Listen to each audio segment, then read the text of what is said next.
নমস্কার বন্ধুরা, আমি বিকাশ। আপনারা দেখছেন তোমার আমার নিউজ। আমরা চলে এলাম আজকে আবার একটি নতুন ভিডিও নিয়ে।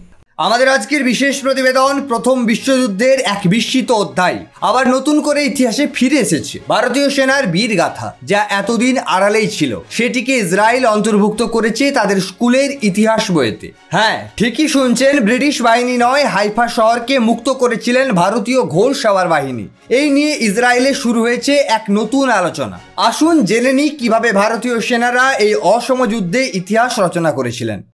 1918 সাল প্রথম বিশ্বযুদ্ধ শেষ হওয়ার মুখে ভূমধ্যসাগরের বন্দর শহর হাইফা দখল করে রেখেছিল অটোমান তুর্কি সেনা।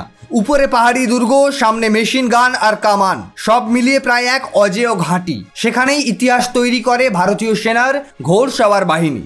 মাত্র কিছু ল্যান্স অর্থাৎ বল্লম এবং তরবারি হাতে মহীশূর, হায়দ্রাবাদ ও যোধপুরের ল্যান্সার্সের যোদ্ধারা ঝাঁপিয়ে পড়েন হাইফার মাউন্ট কার্মেলের দিকে। সবাই ভেবেছিল ঘোড়া নিয়ে এই পাহাড় বেয়ে ওঠা অসম্ভব, কিন্তু ভারতীয় সেনারা সেই অসম্ভবকেই সম্ভব করে দেখান। তুর্কিদের কামান আর মেশিন গান ভেদ করে তারা ঢুকে পড়ে শত্রু শিবিরে। ফলাফল, 700-রও বেশি অটোমান সেনা বন্দী, বাজেয়াপ্ত হয় 17টি ফিল্ড গান এবং 11টি মেশিন গান। তবে শহীদ হন যোধপুর ল্যান্সার্সের 8 জন সেনা এবং আহত হন আরও 34 জন।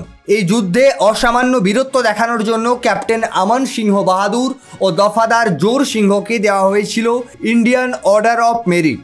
সেকেন্ড লেফটেন্যান্ট স্বগত সিংহ এবং মেজর দলপতি সিংহ পান মিলিটারি ক্রস। তবে দীর্ঘ শতাব্দী ধরে এই যুদ্ধের কৃতিত্ব দেওয়া হয়েছিল ব্রিটিশ সেনাদের। কিন্তু সাম্প্রতিক গবেষণায় উঠে আসে আসল সত্য। বীরত্বের আসল ইতিহাস লিখেছিলেন ভারতীয় অশ্বারোহী বাহিনী। চলতি বছরের 29শে সেপ্টেম্বর হাইফায় শহীদ ভারতীয় সৈনিকদের প্রতি শ্রদ্ধা জানান সেখানকার মেয়র ইয়োনো ইয়াহাব। তারপর তিনি ঘোষণা করেন স্কুলের ইতিহাস বই থেকে ভুল তথ্য সরিয়ে দেওয়া হবে। তিনি বলেন, আমাদের এতদিন শেখানো হয়েছে ব্রিটিশরা হাইফাকে মুক্ত করেছে, কিন্তু গবেষণা বলছে আসল নায়ক ছিলেন ভারতীয় সেনারা। এখন থেকে ইসরায়েলের 3য় থেকে 5ম শ্রেণীর ইতিহাস বইতে স্থান পাচ্ছে ভারতীয় সৈনিকদের এই বীর গাথা। আজও ইসরায়েলে রয়েছে প্রায় 900 ভারতীয় সৈনিকের সমাধি। প্রতি 23শে সেপ্টেম্বর সেখানে আয়োজন হয় বিশেষ শ্রদ্ধানুষ্ঠান। ভারতীয় সেনার এই অশ্বারোহী বাহিনীকে একীভূত করে আজকের 61 ক্যাভেলারি গঠিত হয়েছে। আর 2017 সালে তাদের শতবর্ষ উপলক্ষে ইসরায়েল প্রকাশ করেছিল তাদের বিশেষ ডাক টিকিটও। প্রথম বিশ্বযুদ্ধের এই অধ্যায় শুধু ভারত নয়, ইসরায়েলকেও দিয়েছে নতুন ইতিহাস।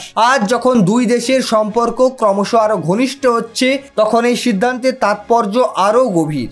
অতীতের ভুল ইতিহাসকে সংশোধন করে ভারতীয় সেনার বীরত্বকে স্বীকৃতি দিচ্ছে ইসরায়েল। কিন্তু প্রশ্ন উঠছে, যে সাহসিকতা বিদেশে এত সম্মান পাচ্ছে, তা কি আমরা নিজেদের দেশে যথেষ্ট মনে রাখি? সম্পূর্ণ প্রতিবেদনটি নিয়ে আপনার কি মনে হয় কমেন্ট করে জানাতে ভুলবেন না।